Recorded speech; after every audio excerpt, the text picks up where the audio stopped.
Yo, what's up guys? Terrell here on Terrell Game Vlogs, and I figured I'd go ahead and I'm gonna say this is kind of a review for the One Piece 3D 2Y special that aired last night, which surprisingly everybody streamed. I was surprised. I was like, fucking One Piece Official got it, and Crunchyroll got it, and I was like, huh. I didn't check to see if Daisuke got it, but I know those two got it, and at that point I didn't really care.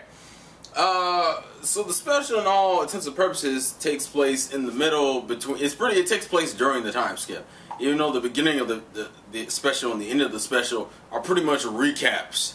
Like the beginning of the special is like a quick recap of Marineford, and then like the end of the special is like a quick recap of like when the Straw Hats meet up after 2 years. But the majority of the special has to deal with this whole Luffy in the middle of his training, dealing with this Bundy world situation, which is kind of an indirect thing for him because he's not even directly involved at all. He's just kind of, they kind of go off that whole, a lot of prisoners were free from Impel Down, use it as a plot device to introduce this character who was strong as fuck, and for some reason wasn't killed, but was frozen and thrown into a prison. Marines have a weird sense of justice, but then again, also apparently this also takes place after Aokiji and Akainu fought and Aokiji lost, because Aokiji isn't anywhere in this special, and Akainu is already, like, I guess he's already Fleet Admiral because he looks like time skip Akainu already. But that's not really the important thing. So the special in its own, if we go by its own merits, the characters it mainly features, the ones you really need to worry about, is Luffy, Hancock, you know, the villains, Bundy World, and his two little assistants. The two ones that, well, his older brother and his two assistants. And then you have Buggy, Mr. 3, Perona, and Mihawk are in here. But I'll be perfectly honest, Perona and Mihawk serve no purpose. Also, that doesn't make any sense with those two characters, particularly just because those two characters don't do anything here. It also implies that Zoro is by himself on the island training, which confuses me. I don't understand it. That's just me. I just don't understand why Mihawk and Perona are literally there for no. They each do one thing, and the thing that Mihawk's thing is somewhat consequential. It's kind of a dick move. The way I view Mihawk's little moment is a dick move. Perona's is literally just, hey, Perona, and that's it. Like, Perona just kind of shows up. I don't know. I mean, if you know the One Piece lore, you know why Mihawk and Perona are together in the first place. I'm just saying, the way Perona is introduced and what she does is kind of inconsequential. The characters who get fights here would be Luffy, Hancock, and Buggy and Mr. 3, kind of. Which I was happy about because I wanted those characters to get fights. But Hancock's is absolutely ridiculous for many reasons. It is entertaining though. I will say her fight's entertaining, but it is absolutely fucking ridiculous. But I like Hancock's, I don't really mind.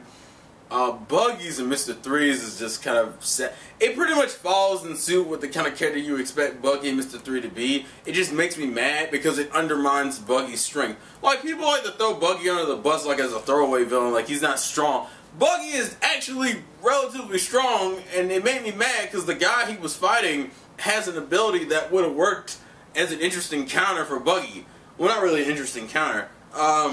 Actually would have worked out in Buggy's favor because the dude's ability is to turn shit in the cube. So if you ever tried to turn Buggy, granted they took it the other way. I thought they were going to take it, but you know, that fight was just kind of disappointing because I thought there could have been a lot more done with it. Oh yeah, and by the way, in terms of this, Buggy's already considered a warlord at this point. So this also takes place after that knowledge is already known. So like, if you don't know any time skip stuff, this will spoil a decent bit of it. Also, if you don't read the manga, the very end of this fucking special spoils it spoils so motherfucking much. It's not even like, it doesn't spoil things in terms of plot. It just spoils a character.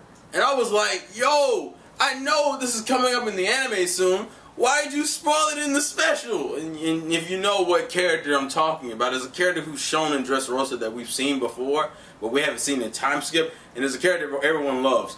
AKA that character. You know, if you read the manga, you know exactly. Shit, if you're watching, you know, Yeah, if you read the manga, you know exactly who I'm talking about. Hell, and if you're watching the anime, you have a hint of what I'm talking about. The special as a whole, they even do the whole Bundy world backstory and everything. As a whole, the special is kind of just whatever. I kind of enjoy it mainly for the Hancock stuff. Hancock and the Luffy stuff. That's like the most important stuff. The Buggy portions are just kind of irrelevant to me. Mihawk is irrelevant. Perona's irrelevant. Bundy World just serves as a good physical challenge for Luffy. Because the dude actually has a pretty G'd out power. His power is the whole... It's called the more power, which pretty much means he can beef up anything he wants. Whether he's throwing something and he wants to make something more stronger and faster and shit, he can do it to his own body. Like, in all intents and purposes, he looks... His design is kind of mad with me, but like his power and the way he fights is G as shit. They do also go over the origin of Red Hawk, even though I still don't find it that interesting because it's not like he intentionally made the move. Well, it kind of does. There's an anime that does something similar to this. It's kind of like Pokemon logic. You learn a new move and you automatically know its name. When you see Luffy use it in the special, let's just say it's under the circumstance of as if he learned it as a Pokemon and then just fucking knew the name of it right away. Even though his reaction afterwards contradicts that statement, so it's like, what the flying fuck? The special to me is inconsequential. It's like it shows a few things. I do like Luffy's design though. Like I love the art direction, and I like the hoodie he rocks. Especially that one scene when he's on the boat with Hancock and they're explaining everything, and Grandma, what's her name? Grandma Nyoing is like explaining everything about Bundy World. Luffy has his hands in his jacket. He looks all swagged out and everything. I like that. That was cool. But like for all intents and purposes, the special was nothing special. It's just kind of there. And to me, the only reason why you would watch the special is for the ending of it. Honestly, I think you would watch from when the last fight starts to the end, and that's pretty much all you need. Because like everything else is not really consequential to anything, unless you just want to see Perona for 5 minutes, or Mihawk for 5 minutes, or a pseudo Boy Hancock and Buggy fights. Everything is pretty inconsequential. Oh well. And you get to see a little bit of Luffy's training. That's the other thing that's kind of okay about it. But other than that, like, I don't find the special to be that fucking important. Now they've dubbed it, that's, you know, I'm not saying I wouldn't buy it. I'm just saying, you know, I'm a fanboy, so I don't count. For a normal person, this doesn't do too much for anybody. It has some nice moments sprinkled in. Honestly, I think you could look up clips of this special. Like, not even the whole special, just like parts of this special on YouTube. And you have gotten the gist. And I say if you're going to do that, look up Boy Hancock versus, I think the girl's name is Nightim. That fight was funny as fuck and ridiculous for so many damn reasons. Look up that. Maybe look up Luffy's training session. Look up Luffy versus World Bundy, the last fight. And look up that special scene at the end. Like at the very end of the special. Those are like the 4 scenes you need to worry about. But I don't know, that's just me. I just wanted to talk about it, and I want to start making somewhat consistent videos on here. So for anyone who's seen it, I'll leave like links. It's on One Piece Official. It's on Crunchyroll. I'm not sure if it's on Daisuke. I'll check. If it is, there'll be a link in the description for that site. Pick your poison and go check it out if you want to. But I don't know. That's just how I personally feel about it.